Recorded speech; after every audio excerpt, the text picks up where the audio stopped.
उत्तर प्रदेश के जनपद मेरठ के मेडिकल कॉलेज में भर्ती एक मरीज की अचानक तबीयत बिगड़ने से जहां मौत हो गई, तो वहीं कोरोना संक्रमण के चलते भर्ती एक मरीज के स्वस्थ होने पर छुट्टी भी दे दी गई। आपको बता दें कि जनपद मेरठ के मेडिकल कॉलेज एवं हॉस्पिटल में कोरोना संक्रमण से संक्रमित मरीजों का उपचार चल रहा है। इसी उपचार के लिए तेज बुखार, खांसी एवं श्वास लेने में दिक्कत के चलते करीब 52 वर्षीय चंद्रपाल सिंह को उपचार के लिए कल भर्ती किया गया था, जिनकी देर रात्रि उपचार के दौरान मौत हो गई, जिनको कोरोना संक्रमित मान मेडिकल प्रशासन द्वारा कोरोना गाइडलाइन के अनुसार अंतिम संस्कार के लिए परिजनों को सुबह सौंप दिया गया था, परंतु देर शाम आए रिपोर्ट में मृतक के कोरोना संक्रमित होने की पुष्टि हो गई है।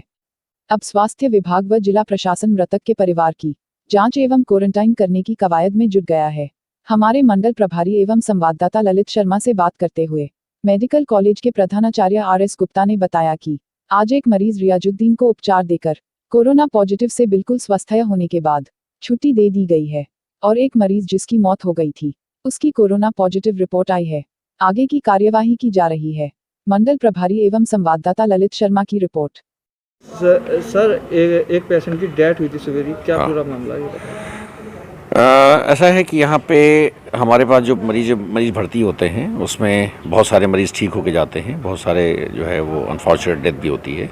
तो हमारे यहाँ जो है एक मरीज़ की तो आज छुट्टी हुई है, रियाजुद्दीन का नाम है, तो उनकी छुट्टी हुई है। वो बहुत खुशी खुशी घर गए हैं। अभी हम लोगों ने देखा उनको और उन्होंने बहुत संतुष्ट थे, अच्छा लग रहा था और उन्होंने खुद कहा कि भाई प्रशासन हमारी बड़ी मदद कर रहा है, अस्पताल वाले हमारी बड़ी मदद कर रहे हैं। और हमने उनसे ये भी कहा कि आप क्या संदेश देंगे, तो संदेश में भी उन्होंने कहा कि हम सबको यही बोलेंगे कि भाई ऐसा है कि कोरोना भी ठीक होता है, हम ठीक होकर आ रहे हैं, इसलिए कोई भी सिम्टम होता है तो तुरंत जो है आप अस्पताल जाएँ और डॉक्टर को बताएँ। जहाँ तक जो डेथ की बात है उसके बारे में एक हमारे चंद्रपाल सिंह नाम के पेशेंट थे जो 52 साल के थे, कल 1:30 बजे करीब भर्ती हुए थे।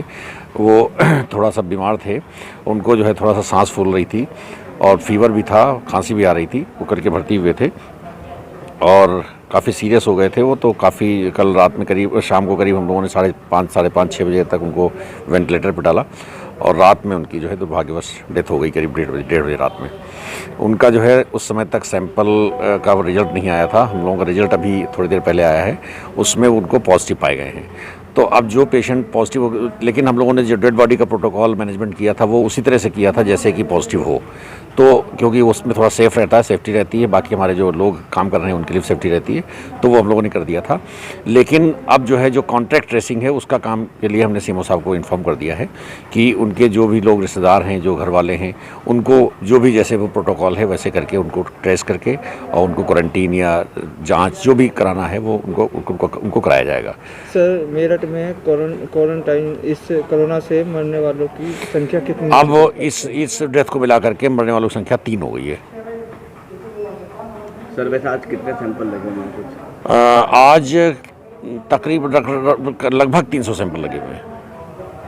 तो अभी तक कुछ का रिजल्ट नहीं आया? नहीं, कुछ रिजल्ट्स आ गए हैं, कुछ रिजल्ट्स आ गए हैं जिसमें कि ये बहुत इंपॉर्टेंट था। इसको हमने कहा था HOD माइक्रोबायोलॉजी से कि इसको हमको प्रायोरिटी बताएं, तो इन्होंने बता दिया था मुझे करीब 1 घंटा पहले।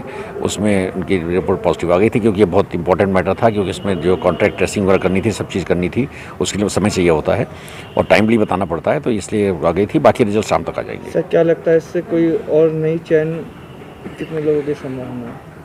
देखिए ये तो हम नहीं कह पाएंगे क्योंकि ये तो जब उनको जब इकट्ठा किया जाएगा, उनके रिश्तेदारों को जो कांटेक्ट में थे, उसके बाद उनको बुलाया जाएगा, उनको सैम्पलिंग होगी, तब पता चलेगा कि उसमें भी कोई पॉजिटिव है या नहीं है। नहीं तो कम से कम 14 दिन हम लोग उनको अपनी देख रेख में तो रखेंगे ही, ये तो प्रोटोकॉल है। एक मिनट करता